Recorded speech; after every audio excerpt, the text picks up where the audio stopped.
Hi, welcome to Adipoli recipes. நம்ம இன்னைக்கு என்ன செய்ய போறோம்னா டேஸ்டியானதும் செய்யறதுக்கு ஈஸியானதுமாய sweet corn masala stuffed dosa. வாங்க எப்படி செய்யலாம்னு பார்ப்போம்.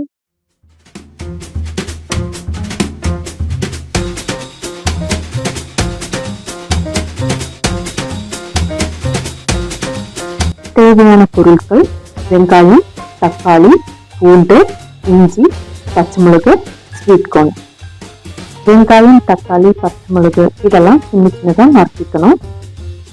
அடுத்து 2 ஸ்வீட் கார்ன் கட் பண்ணி குக்கரில் போட்டு 3 விசில் விட்டு வேக வச்சு வைக்கணும். ஸ்வீட் கார்ன் வேகிற டைமில் ஒரு துண்டு இஞ்சி, 6 பல் பூண்டு தட்டி வச்சுக்கலாம்.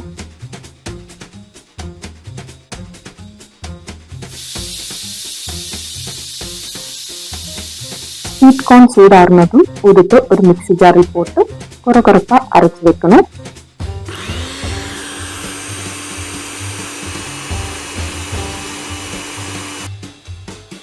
இனி ஒரு பேன் ஸ்டவ்வில் வச்சு 1 டேபிள் ஸ்பூன் எண்ணெய் ஊற்றணும். எண்ணெய் சூடானதும் சின்ன சின்னதாக நறுக்கி வச்ச ஒரு வெங்காயம் கூட ஒரு பச்சை மிளகு சேர்த்துக்கணும். இந்த டைமில் உப்பு கொஞ்சம் சேர்த்துக்கிட்டா வெங்காயம் சீக்கிரம் வதங்கிடும். வெங்காயம் வதங்கினதும் நம்ம இடிச்சு வச்சு இஞ்சி பூண்டு சேர்த்துக்கலாம். இதோட பச்சை வாசனை போனது மசாலா சேர்த்துக்கலாம். 1 tablespoon chicken masala, 1 tablespoon garam masala, 1/2 tablespoon மிளகாத்தூள், 1/2 டேபிள் ஸ்பூன் மல்லித்தூள், கொஞ்சமா மஞ்சத்தூள். இந்த மசாலா எல்லாம் மிக்ஸ் பண்ணி பிறகு நறுக்கி வச்ச ஒரு தக்காளி கூட சேர்த்து மூடி போட்டு வேக வைக்கணும். தக்காளி எல்லாம் நல்லா வெந்து மசஞ்சதும் நம்ம அரைச்சி வச்ச ஸ்வீட் கார்ன் சேர்த்துக்கணும்.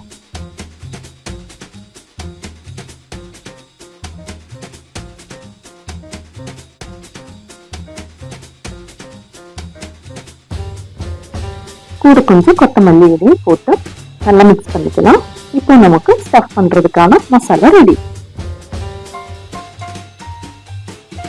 அடுத்து நம்ம தோசை ஊற்றிக்கலாம். இதுக்கு ஒரு பேன் வச்சு ஒரு கரண்டி மாவு எடுத்து நல்ல மெலிசா தோசை ஊற்றிக்கணும். சைடில் கொஞ்சமா நெய் விட்டுக்கலாம், இல்லைன்னா நல்லெண்ணெய் கூட யூஸ் பண்ணலாம். தோசை நல்லா வெந்ததும் நம்ம செஞ்சு வச்ச ஸ்வீட் கார்ன் மசாலா கொஞ்சமா எடுத்து தோசை மேல ஸ்ப்ரெட் பண்ணி ஃபோல்ட் பண்ணி எடுத்துச்சுன்னா சுவையான sweet corn masala stuffed dosa ready. உங்களுக்கு சீஸ் பிடிக்கும்னா இந்த மசாலா கூட சீஸ் போட்டு சுடலாம். டேஸ்ட் சூப்பரா இருக்கும்.